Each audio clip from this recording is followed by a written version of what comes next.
개혁자 루터는 믿음이란 한마디로 기도다, 우리에게 가르치는 두 번째 교훈이 있습니다. 참된 기도는 하나님과 겨루는 영적 씨름이다 하는 것입니다.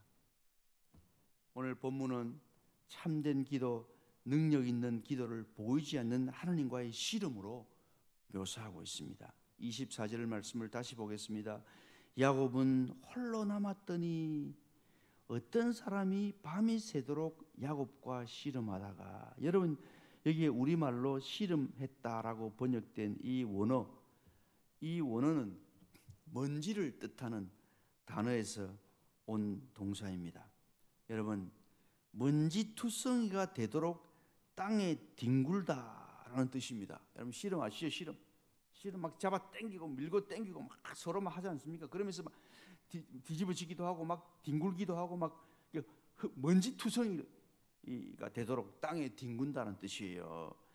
여러분 이미지가 연상이 됩니까? 야곱이 지금 살려달라고, 하나님 아버지 살려주십시오, 마치 하나님과 씨름하듯이 막 온몸으로 기도하는 이미지가 연상이 됩니까? 야곱이 지금 이 순간에 점잖하게 폼 딱 잡고 하나님 내 형편하시지요, 도와주세요, 이렇게 합니까? 아니죠. 지금 여러분 목숨 걸고 기도하지 않습니까? 지금 사냐 죽느냐 지금 이 기로에서 야곱이 지금 밤새만 눈물 콧물 쏟으면서 막 씨름하며 기도하는 겁니다. 당신이 내게 축복하지 아니하면 가게 하지 아니하겠나이다. 그를 찾아온 이 사람을 딱 붙들고, 하나님 붙잡고 씨름하는 거예요. 하나님 이번에 축복 안 하면 나 못 가게 합니다. 절대 안 됩니다. 이렇게 하는 거예요.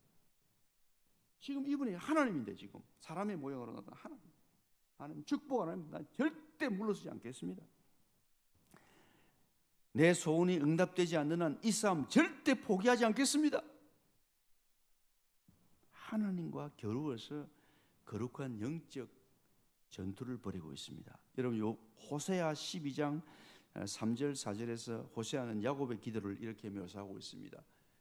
야곱은 모태에서 그의 형의 뒷발꿈치를 잡았고 또 힘으로는 하나님과 겨루되 천사와 겨루어 이기고 울며 그에게 간구하였으며 하나님은 베델에서 그를 만나셨고 거기서 우리에게 말씀하셨나니. 자, 여러분 여기 보면 온 힘을 다해서 야곱이 필사적으로 하나님과 겨루었다고 말씀하고 있습니다. 그리고 천사의 모습으로 나타나신 이 하나님과 겨루어 가지고 이기고 울면서 그에게 간구했다고 그의 기도의 모습을 묘사하고 있습니다. 여러분 야곱의 기도가 어떤 기도인지 그림이 그려지십니까? 그 기도 속에 온 힘과 마음이 담겨 있다는 거예요. 참된 기도가 뭡니까? 능력 있는 기도가 뭡니까? 기도에 우리 마음이 담겨 있다는 거예요. 우리의 마음이 담겨서 진짜 우리의 온 마음을 다해서 전심으로 기도하는 거예요. 하나님 아버지 도와주십시오. 이거 하나님 응답 안 하면, 복 주지 않으면 난 절대로 물러설 수 없습니다.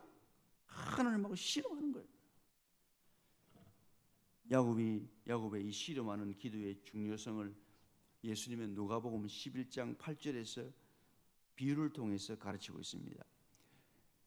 다 같이 시작. 내가 너희에게 말하노니 비록 벗됨으로 인하여서는 일어나 주지 아니할지라도 그 간청함을 인하여 일어나 그 요구대로 주리라. 예수님이 기도를 제자들에게 가르치면서 이렇게 기도하라 하면서 이제 전반부에서는 기도의 내용을 가르쳐 주시고, 두 번째는 참된 기도의 자세를 가르치면서 친구 비유를 하잖아요. 그럼 친구가 자기 친구 또 다 여행 갔다 왔는데 먹을 것이 없어가지고 왔는데 자기 집에 먹을 게 없으니까 다른 자기 친구 또 집에 가가지고 한밤중에 친구야, 내 친구 가족 여행 갔다 왔는데 먹을 게 없다, 좀 먹을 거 좀 줘. 한밤중에 지금 다 잠자리에 들었는데 가서 막 좀 달라고, 지금 자야 되는데 무슨 소리야, 좀 달라고 막 때를 쓰면서 막 간청하는 거예요. 이걸 말하는 거예요. 여기 이 간청하다라는 말은 뻔뻔스러움, 무례함, 끈질김, 집요함 이런 뜻이 있어요. 여러분, 개 중에 아주 사나운 불독이라는 개 알죠? 이 개는 한 번 딱 물으면 절대 놓지 않습니다. 그래서 황소하고 싸우는 투견. 지보다 몇 배 큰 황소 딱 물면 안 오는 거예요. 무서운 개입니다. 이게 지금. 여기에 간청함이라는 단어가 이런 뜻이 있습니다. 응답이 올 때까지 물러서지 않고 물고 늘어지는 끈질긴 기도의 자세를 말하는 거예요. 딱 하는, 절대로 여기 응답 올 때까지 나는 안 물러섭니다. 이겁니다. 지금 이게 참된 기도예요. 예수님은 우리가 기도할 때 내 뜻이 아니라 하나님의 나라와 하나님의 뜻을 구해야 되는데 어떤 자세로 기도해야 되는가 하면 마치 친구에게 찾아가서 친구가 그 소원을 들어줄 때까지 물러서지 않고 때를 쓰면서 끈질기게 간구하는 그런 모습으로 기도해야 한다 이거예요. 그 비유에서 가르치는 간청하는 기도의 신뢰가 바로 오늘 이 본문의 야곱의 씨름의 이야기입니다. 오늘 야곱에게 씨름을 걸어오시는 그 하나님의 사자의 모습을 보십시오. 마치 야곱의 친구처럼 자기를 낮추었어요. 그에게 다가와서 1대1로 씨름하고 있습니다. 여러분, 하나님이 어떤 분입니까? 온 우주에 충만하신 분이고 야곱은 먼지와 티끌 같은 존재 아닙니까? 그런데 하나님이 사람으로 오셔가지고 1대1로 친구처럼 지금 그를 하고 씨름하고 있는 겁니다. 여러분, 하나님하고 사람하고 씨름하면 누가 이깁니까? 게임이 됩니까? 이게 사실은 게임도 안 되는 거죠. 그런데 하나님이 씨름하면서 나중에 뒷판에 나오죠. 어디 누가 이깁니까? 야곱이 이기는 거야. 하나님께서 네가 이겼다, 네가 승리했다, 다 그러는 거예요. 너무너무 신비롭죠, 여러분. 예, 정말 신비롭죠. 여러분, 이 씨름 속에서 하나님께서 놀라운 일을 하고 있는데 야곱의 뜻을 하나님의 자신의 뜻으로 지금 끌어당기고 있는. 잘 들어보십시오. 제가 예를 들겠습니다. 여러분, 선창가에 이제 그 밧줄로 이제 배가 지금 매여 있습니다. 제가 배를 타고 지금 선창가에 매인 이 밧줄을 막 힘껏 잡아 당깁니다. 내 쪽으로 막 당깁니다. 막 당깁니다. 당기면 이 배가 어느 방향으로 움직일까요? 내 쪽으로 움직일까요? 선창가 쪽으로 가까이 갈까요? 땡기기는 내 쪽으로 막 땡기는데 배가 어디로 갑니까? 점점 더 선창가 쪽으로 가까이 갑니다. 이게 바로 비밀입니다. 하나님께 기도할 때 지금 내가 살려달라고 막 하나님께 내가 땡기는 것 같은데 사실 하나님께서 온 힘을 다해서 하나님을 의지하고 기도하는 그 야곱을 하나님의 뜻으로 쫙 끌어당기는 거예요. 여러분, 참된 기도, 참 능력 있는 기도의 가장 중요한 요소가 바로 기도자의 의지입니다. 의지. 내가 정말 하나님의 약속을 믿고 그 약속이 내 삶에 이루어지기를 진정으로 소원하고 있는가? 이것입니다. 우리는 종종 하나님의 뜻을 핑계로 몇 번 기도하다가 응답 없으면 하나님 뜻이 아닌가 봐 하면서 쉽게 포기하잖아요. 이런 잘못된 태도 때문에 우리가 참된 기도, 능력 있는 기도를 우리가 경험하지 못하는 겁니다. 기도의 신학자 폴 사이스가 이런 유명한 말을 했습니다. 다 같이 시작. 기도가 끈질긴 것이 되기 전까지는 사실상 능력이 없다. 그리고 기도가 하나님의 뜻에 영향을 미쳤다고 느끼기 전까지 그 기도는 끈기 있다고 말할 수가 없다. 끈기 있는 기도는 집요하게 무엇을 요구하는 집착을 뜻하는 것이 아니다. 기도는 한쪽 의지가 물러설 때까지 지속되는 두 우주의 충돌이다. 여러분, 하나님과 겨루는 기도라는 것이 어떤 기도입니까? 하나님의 뜻이 내 삶 속에 이루어지기까지 결코 포기하지 않고 하나님께 나아가서 그분과 씨름하면서 집요하게 기도하는 것을 말하는 겁니다. 그래서 제가 이를 위해서는 우리가 작정하면서 기도하는 게 중요해요. 20일 작정, 40일 작정, 100일 작정 딱 정해놓고 그 시간에는 딱 다른 거 안 하고 여기에 몰두하는 겁니다. 힘을 다 떼어서 여기 한 답 줄 때까지 기도한다. 응답 올 때까지 한다. 그 결과 놀라운 일이 일어나고 있습니다. 내 뜻과 하나님의 뜻과 교환이 지금 일어나게 되는 겁니다. 이렇게 씨름하며 기도하는 가운데 어떤 역사가 나타나느냐? 내 뜻이 죽고 하나님의 뜻이 내 속에서 승리하게 되는 겁니다. 이게 이론이 아니고 경험적으로 우리가 일어나는 사건인 것입니다.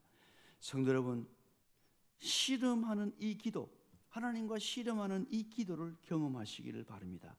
오랜 시간 끈질기게 하나님과 씨름하면서 기도하는 훈련을 하시기를 바랍니다. 부끄럽게도 저는 목사로 부름을 받았지만 오랜 세월 이 기도의 차원을 이해하지 못했습니다. 아무도 가르쳐주지 않았습니다. 그런데 유학 시절에 캄캄한 고난의 터널을 통과하면서 두 번의 40일 작전 기도를 통해서 이 기도를 경험한 이후부터 제 삶에 기도를 대하는 자세와 태도가 이전과 달라졌습니다. 이전에는 어떤 제목 놓고 기도할 때 응답 안 하면 이거 주님 뜻 아닌갑다 쉽게 포기했습니다. 이제는 그렇게 하지 않습니다. 이제는 철저히 하나님을 의지합니다. 이제 하나님 철저히 믿습니다.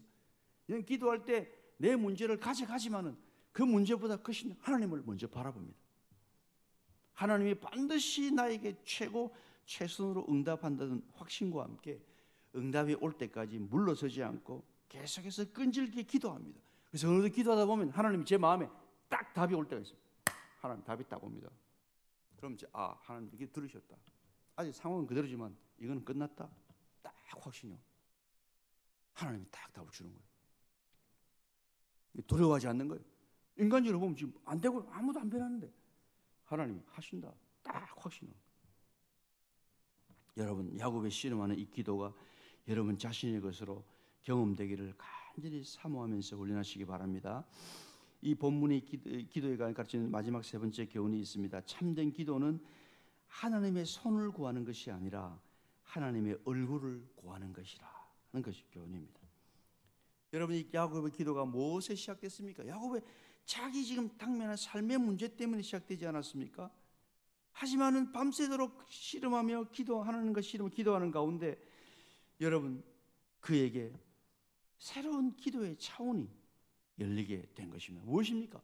하나님의 임재와 영광을 경험하는 자리에 이르고 있습니다. 지금 기도하면서 그 전까지는 두려움의 마음이 자기 마음을 지배했는데 이제 막 씨름하며 기도하는 가운데 하나님의 마음이 그 마음 속에 쫙 임하기 시작하는 겁니다.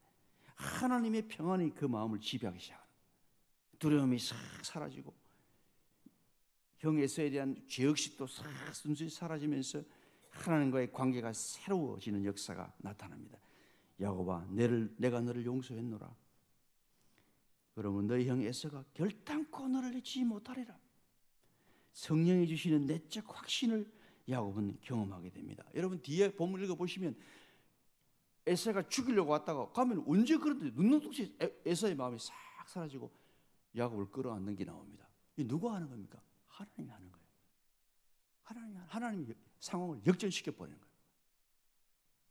그래서 이제 그 야곱의 마음에는 더 이상 자기 뜻이 아니라 그를 향한 하나님의 뜻이 자리하게 되는 거예요. 바로 여기서 인간 야곱이 이스라엘로 그 이름이 바뀌는 역사가 나타나고 있습니다. 이 시름이 끝난 후에 하나님이 야곱에게 뭐라고 합니까? 다시는 야곱이라 부르지 말고 이제 네 이름이 이스라엘이다. 이름을 바꿔 개명시킵니다. 이 이스라엘의 뜻이 뭡니까? 하나님과 겨루어 이기다. 너는 나와 씨름에서 이긴 자야. 우리가 어떻게 하나님 이깁니까? 하나님 우리한테 져주는 거죠. 우리가 한테 져주는 거죠. 더 이상 자신의 잔꾀를 신뢰하지 않는 사람, 자신의 살고 죽는 모든 것을 하나님께 맡기고 하나님만을 의지하는 사람, 믿음의 사람, 믿음의 승리자로 야곱이 변화된 것입니다. 성도 여러분, 기도가 이런 겁니다. 기도를 통해서 야곱의 존재가 바뀌고 있습니다. 기도를 깊이 하면 우리의 존재가 바뀝니다. 하나님의 사람으로 바뀝니다.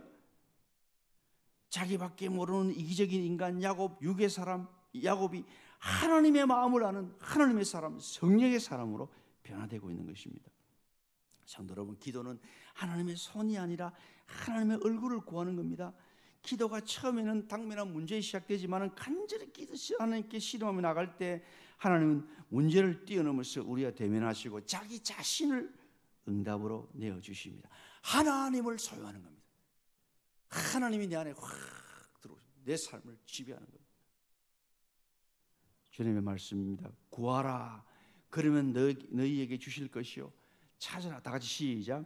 구하라, 그러면 너희에게 주실 것이요. 찾으라, 그러면 찾을 것이요. 문을 두드리라, 그러면 너희에게 열릴 것이니 구하는 이마다 받을 것이요. 찾는 이가 찾을 것이요. 두드리는 이에게 열릴 것이니라. 너희가 악할지라도 좋은 것을 자식에게 줄 알거든 하물며 너희 하늘 아버지께서 구하는 자에게 뭘 주지 않겠느냐? 성령을 주시지 않겠느냐? 여러분, 여기 구하라는 말은 구하라, 찾으라, 두드리라 말은 한두 번 아니고 응답 올 때까지 계속해서 구하고 또 구하고 또 구하고 또 찾고 또 찾고 또 두드리고 계속 그렇게 하는, 그 결과 우리가 얻는 최선의 응답이 뭐냐? 성령을 주시겠다는 거예요. 하나님 자신을 주시겠다는 거예요. 그래서 내 뜻과 내 마음이 하나님의 마음, 하나님 뜻과 하나가 딱 되는 거예요.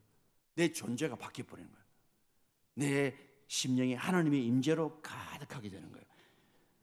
이제 예화를 하나 드리고 마치겠습니다. 여러분, 장애아를 가진 어느 신앙 가정의 간증을 읽은 적이 있습니다. 믿음으로 살아가는 이 신실한 가정에 이미 두 아들이 있었는데 뒤늦게 늦둥이 딸을 낳게 되었습니다. 정말 기뻐했는데 나중에 알고 보니까 다운 증후군을 가진 장애였습니다. 충격 속에서 이 부모가 하나님께 기도하기 시작합니다. 하나님 아버지, 왜 우리 가정에 이런 자녀를 주십니까? 우리가 주님께 무슨 잘못을 범했습니까? 이 아이를 정상인으로 고쳐주세요. 하나님은 무에서 유를 창조하시는 전능하신 분이 아닙니까? 죽은 나사도 살리는 분 아닙니까? 이 아이 좀 고쳐주세요. 오랜 기간 울면서 기도를 했지만 이 아이에게 아무 일도 일어나지 않았습니다. 그래도 이 두 부부는 포기하지 않고 계속 때를 쓰면서 기도했습니다. 몇 년의 세월이 흐른 후에 그들에게 하나님의 응답이 왔습니다. 이 아이가 너희 가정에 얼마나 큰 복인지 아느냐? 내가 이 아이를 통해서 너희 가정의 정상화를 통해 이룰 수 없는 큰 일을 이루리라. 그 기도에 대한 하나님의 응답이 뭡니까? 그 가정은 아이가 정상인으로 치유되는 거지만은 하나님, 그 아이를 향한 하나님의 뜻은 하나님의 크고 높으신 생각과 뜻이 그들 마음에 그 아이를 통해 임하는 것이었습니다. 장애를 가진 그 아이를 바라보는 눈이 180도 바뀌어버리는 거예요. 하나님의 눈으로 딱 보게 됩니다. 그 두 부부의 마음에 하늘의 평강이 물밀듯이 밀려왔습니다. 그 가정에 이전에 없던 기쁨과 소망이 넘치기 시작했습니다. 오랜 시간 끈질긴 기도의 응답으로 하나님의 나라가 그 가정에 선물로 임한 것이죠. 하나님을 얻은 거죠. 그 아이 때문에. 그 아이가 장애가 없었으면 체험 못할 하나님을 그 가정이 소유하게 된 겁니다. 이 아이가 없었더라면 결코 누릴 수 없던 하나님의 거룩한 임재를 맛보게 된 것입니다. 그 아이의 장애는 더 이상 이제는 한숨의 대상이 아니었습니다. 그 아이를 볼 때마다 주님의 임재를 느끼고 하나님의 인간의 생각을 뛰어넘는 주님의 뜻을 감사하는 차원 높은 믿음의 사람으로 변화되게 된 것입니다. 이 얼마나 놀라운 복입니까? 성도 여러분, 여러분 속에 이런 끈기와 집요함이 있는 여러분 기도를 경험하기를 바랍니다. 하나님의 응답이 올 때까지 포기하지 않고 계속 기도하시기 바랍니다. 이 은혜가 여러분 가정에, 여러분 교회에 충만하시기를 축원합니다.